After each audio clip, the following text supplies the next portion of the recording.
We begin with a first alert forecast. Strong storms could impact your drive home this afternoon. Take a look at this. It is hot out. No worries for these folks today, though. They found a perfect way to cool off in the pool in Christiansburg.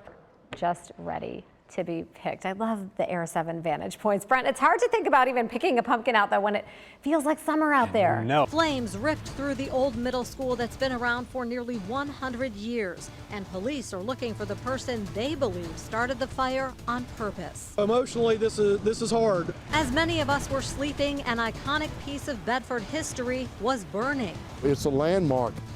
And I'm Jadhon. We begin with breaking news. A massive fire has destroyed most of the interior of the old Bedford Middle School, and police believe that fire was arson. Amtrak is rolling into Roanoke in about 5 weeks. It's coming up soon. We've talked about research in the lab, but how does that research make its way to the patient? Good evening. I'm Jadhon with this special edition of 7 at 4 live from Danville on a clear, sunny afternoon. What a difference 24 hours makes. Where I'm standing now is the parking lot of the Heartline restaurant. This parking lot and Riverside Drive, which is right here beyond me, were covered yesterday with about knee-deep water. In this special edition of WDBJ 7 at 6.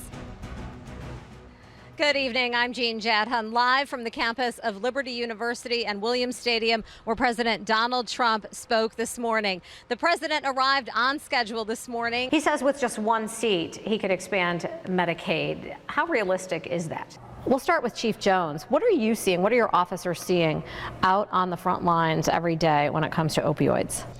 And so Police Chief Jones is asking everyone to remain vigilant tonight. The shelter in place for this neighborhood has been lifted, but people are told to be careful, be on the lookout. This used to be a house. All that's left is the cinder blocks of the foundation. This home was swept away with a man, his daughter, and teenage grandson inside. Good evening, live from Richmond on Lobby Day 2020, and what a day it has been here in the state capitol. They hung out together and they fought on the beaches of Normandy together, and so much loss here for Bedford, all remembered here today. Ross has definitely made a name for himself here on the famed Music Row in Nashville. We know 3 people in this area are dead, swept away by floodwaters. Mud left in this parking lot, dust and dirt. This road was covered in water yesterday up to my knees. A father learns his sentence for a crash that killed his 3-year-old daughter. And right now, thunderstorms are beginning to move into our region. Some of them may be strong as we head into the evening hours. Did you ever lose anyone you knew, friends, to an overdose? Yes. Plenty. I can at least not name, but count like almost 10 people on my hand. 10? Mm-hmm. Kimberly? Mm-hmm. All young people? Yeah, people that were my age and younger. It's tough. And you said you jumped in a rental car, started heading away from the airport, then what? What did you hear? Yeah, just got to the rental car, tons of police cars coming in very quickly from the opposite direction. Wow, Dr. Ayla, if you just missed this by seconds, it sounds like, are you shaken up? What are you thinking at this point? Yeah, I'm a little shaken, but by the grace of God, things are well here. We have reason to believe that he may continue to be armed and dangerous. A quiet neighborhood put on lockdown as police swarm the area looking for a wanted Marine. This is a very dynamic situation because at this particular point in time, we do not know where Mr. Brown may be. Michael Brown is accused of killing a man in Franklin County, and the search led federal and local law enforcement to Grandin Village. Quite unusual. I've never seen anything like this before. Michael, if you're seeing this, please turn yourself in. This special edition of WDBJ 7 at 6 begins right now. Good evening. I'm Jadhon, live from the Grandin neighborhood where night has fallen and there is still no sign of missing Marine Michael Brown, who was wanted for murder in Franklin County. The search here in the Grandin area all started this morning before dawn when police got a call of a suspicious person seen in the vicinity of Michael Brown's grandmother's home on Tillett Road. And then the search also brought police and federal agents to here at St. Elizabeth's Church in the parking lot where they raided an RV they believe Michael Brown was traveling in. And just within the past 10 minutes, that RV was hauled off. You can see on a trailer being towed out of the St. Elizabeth parking lot, taken away after police did a thorough search. We don't know what they found inside that RV, if they found any weapons. We do know still no sign of Michael Brown. He has taken flight. He's been mobile.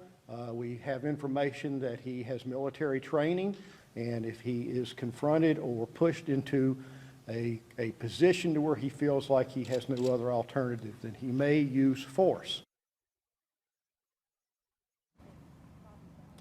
And so Police Chief Jones is asking everyone to remain vigilant tonight. The shelter in place for this neighborhood has been lifted, but people are told to be careful, be on the lookout. We are told that Roanoke schools will be open tomorrow. We also have learned that the FBI is now offering a $10,000 reward for information leading to Michael Brown and his arrest. This Marine is well trained and believed armed and dangerous. His family has an attorney now. They have reached out to WDBJ7.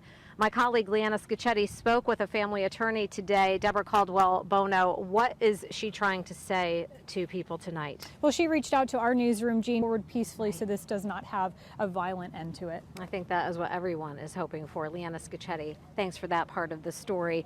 This, understandably so, had one neighborhood on edge all day today, the Tillett Road neighborhood, where police were searching near the home of Michael Brown's grandmother. And Joe DeShiel spoke with neighbors who live in that area, and he is there tonight live. Joe, how are they reacting to all of this? All right, thank you, Joe DeShiel, from that neighborhood. What a scary day for people living there. Luckily, everyone is safe tonight. And here at the St. Elizabeth's Church parking lot off Grandin Road, the only vehicle that remains is a one state police vehicle. The police tape was taken down just within the past 20 minutes, and that RV was hauled away also within the past 20 minutes or so. Police asking people still to be vigilant tonight. We will have the latest on the search on the WDBJ7 app, of course, on our Facebook page and here on air. Now, let's head back to Robin Reed with some other parts of the story. Robin, we know this suspect, this Marine, is wanted for murder in Franklin County. That's where we're going to turn our attention now, Jean. Thank you so much.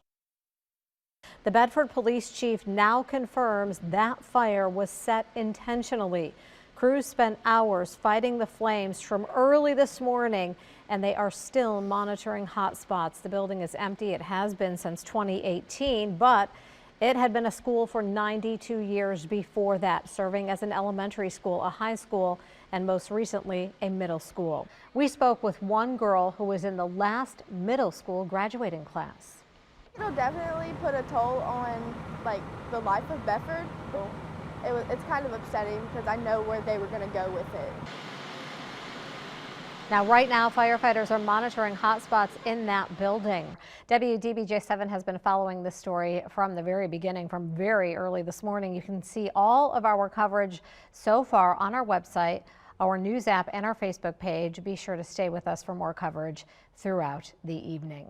Time now to talk about the weather and head over to Chief Meteorologist Brent Watts. Brent, I don't know if the weather played a factor in fighting that fire. I don't think it was super windy overnight, but it just seems like by the time firefighters got there, it really had gotten into the roof and the attic, and it was just a tough one to battle. Well, I'll tell you, we've talked about how dry everything is here lately, that the low humidity does not help. Tonight, though, it is the bikers for Trump who I see coming right into Main Street and this Main Street area, heading up the street toward us right now. In fact, you'll probably see some of them going behind me as the crowd erupts into cheers. Let me just kind of let you watch what's going on here for a moment.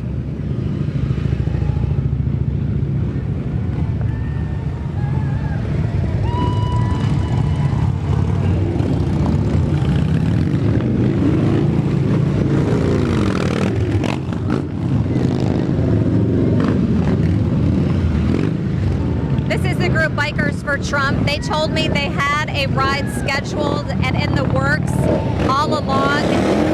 And then they tell me that the Red Hen incident was a straw that broke the camel's back, and they decided to bring the ride here to Lexington. We're going to toss it back to Tim in the studio for more of today's news. Tim, this rally continues tonight.